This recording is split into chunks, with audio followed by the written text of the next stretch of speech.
Hello students, हमारा third chapter चल रहा है एडमिशन ऑफ अ पार्टनर। आज मैं आपको एडमिशन ऑफ अ पार्टनर के अंदर revaluation account, partners capital account और बैलेंस शीट बताऊंगा। ठीक है बच्चों, देखो रीवैल्यूएशन अकाउंट क्या होता है, ये कब बनता है?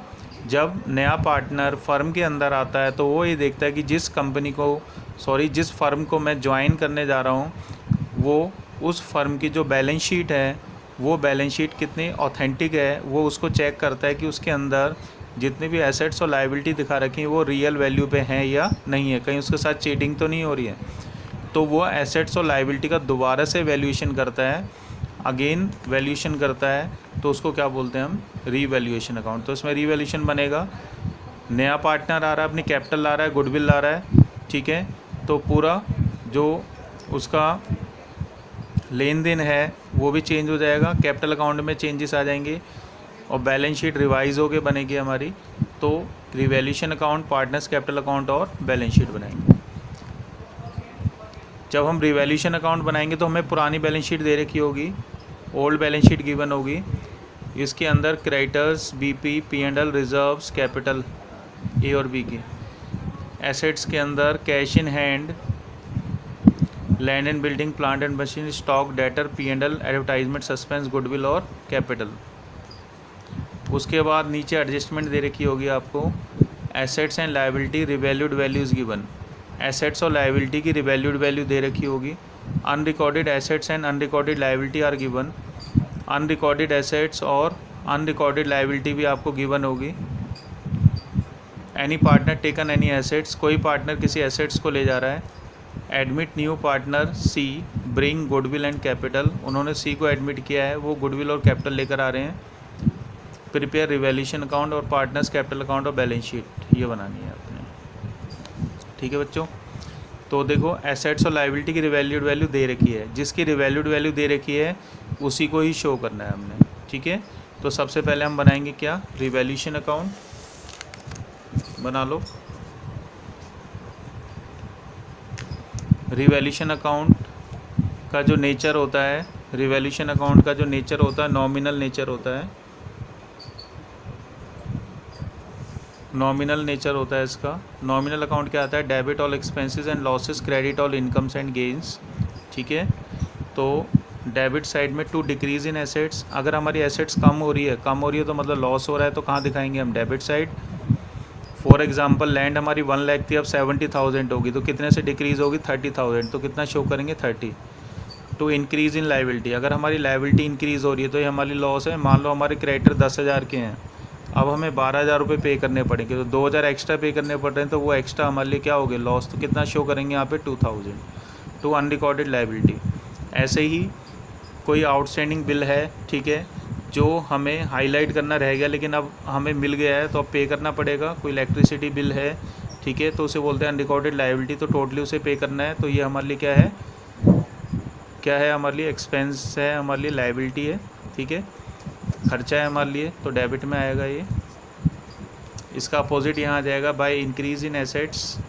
मान लो लैंड हमारी 1 लाख की है और वह 1,40,000 की हो जाती है, तो 40,000 शो करेंगे हम एक्स्ट्रा। डिक्रीज़ इन लायबिलिटी, सपोज़ हमारी लायबिलिटी 10,000 की, अब उसकी वैल्यू 7,000 की हो जाती है, तो कितना डिक्रीज़ हो गया? 3,000 शो करेंगे यहाँ पे बाय अनरिकॉर्डेड एसेट्स। और ऐसे ही कोई भी एसेट है जिसका रिकॉर्ड बैलेंस शीट में नहीं है तो उसकी पूरी वैल्यू लिख देंगे। ये हमारे लिए फ़ायदा है, ठीक है।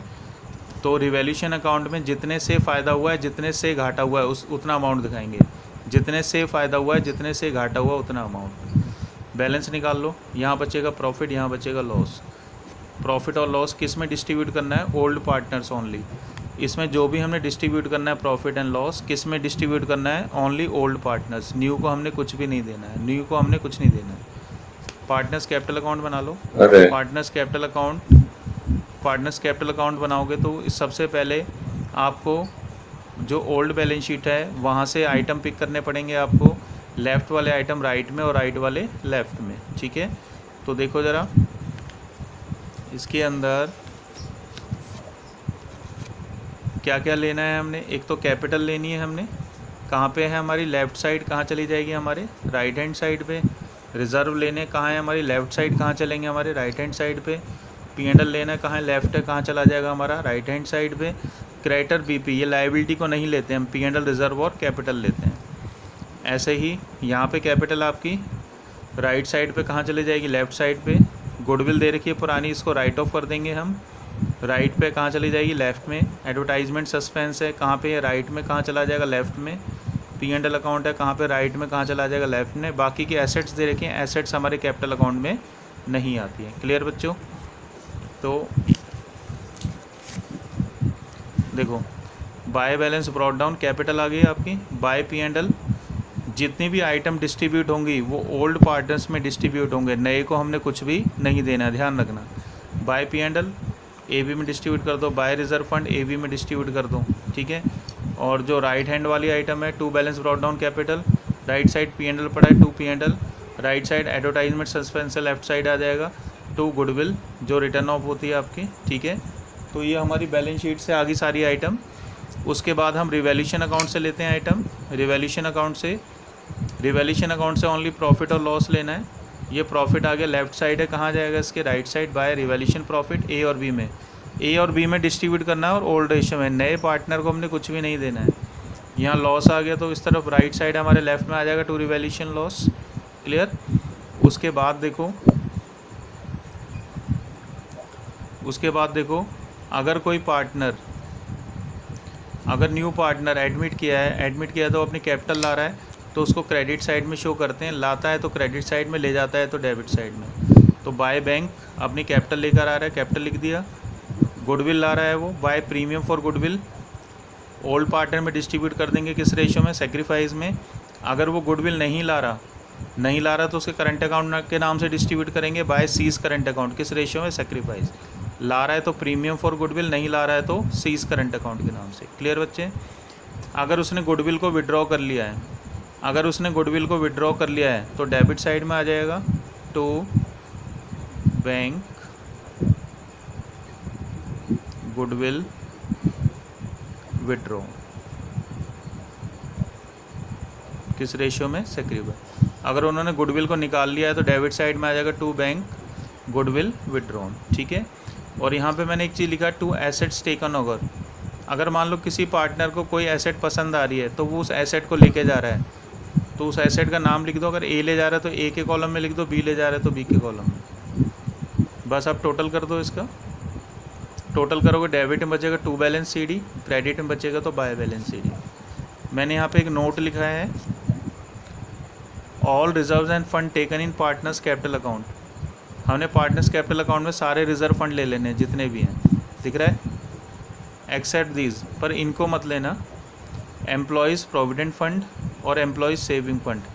एक तो PF नहीं लेते और एक सेविंग फंड को नहीं लेते, क्योंकि PF और सेविंग फंड ये हमारे एम्प्लॉयज़ का होता है, और एम्प्लॉयज़ जब रिटायर होते हैं तो उनका ये पैसा हमें देना पड़ता है। तो इसको क्या ट्रीट करते हैं हम, liability. This is treated as liability, so not taken in partners capital account. Clear? After that we will prepare balance sheet. उसके बाद हम बैलेंस शीट बनाएंगे। देखो बैलेंस शीट, लायबिलिटी साइड में all remaining liabilities are taken on revalued value. जितनी भी liabilities बच गई हैं उनको ले लेना है, लेकिन किस वैल्यू पे, रिवैल्यूड वैल्यू पे। देखो जैसे ये मैंने आपको बैलेंस शीट में क्रेडिटर, पुरानी बैलेंस शीट में creditor BP P&L reserve capital दिया हुआ था, P&L को डिस्ट्रीब्यूट कर लिया, अगेन नहीं लेना है इसको, रिजर्व डिस्ट्रीब्यूट कर लिया, दोबारा नहीं लेना, कैपिटल को हमने ले लिया, दोबारा नहीं लेना। क्या बचा हमारे पास, क्रेडिटर और BP ले लेना इधर। All remaining liabilities are taken on revalued value. जितनी भी लायबिलिटी बची हैं किस वैल्यू पे लेना है इनको, रिवैल्यूड वैल्यू पे। समझ आ गया? रिवैल्यूड का मतलब है, फॉर एग्जांपल 10,000 के क्रेडिटर थे, आप 2,000 एक्स्ट्रा देना है, 10 + 2 12,000 रुपये आ जाएगा इसमें। अनरिकॉर्डेड लायबिलिटी आ जाएगी आपकी। और यहाँ पार्टनर्स कैपिटल अकाउंट लिखा है।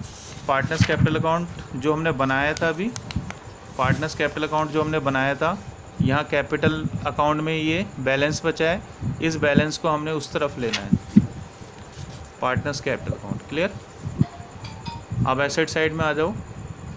एसेट साइड में कैश लिखा है, लेकिन मैंने इसके नीचे क्या लिखा है, एडजस्टेड कैश। एडजस्टेड कैश कैसे निकलता है, ओल्ड कैश जो पुराना कैश पड़ा है हमारे पास ऐड कर दो उसमें,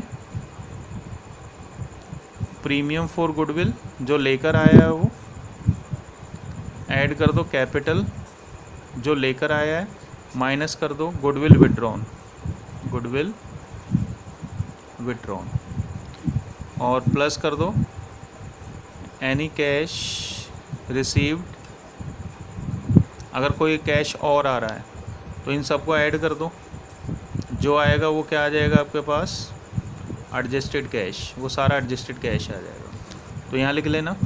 बाकी all remaining assets are taken on revalued value.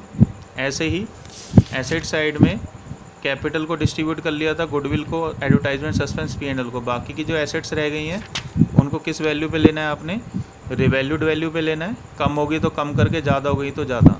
जैसे 1 लाख की लैंड थी वो 20,000 कम हो गई तो 1 लाख में 20 गए 80,000 को यहाँ शो करना है। ऐसे ही अनरिकॉर्डेड एसेट्स को ले लो और यहाँ पार्टनर्स कैपिटल अकाउंट लिखा है।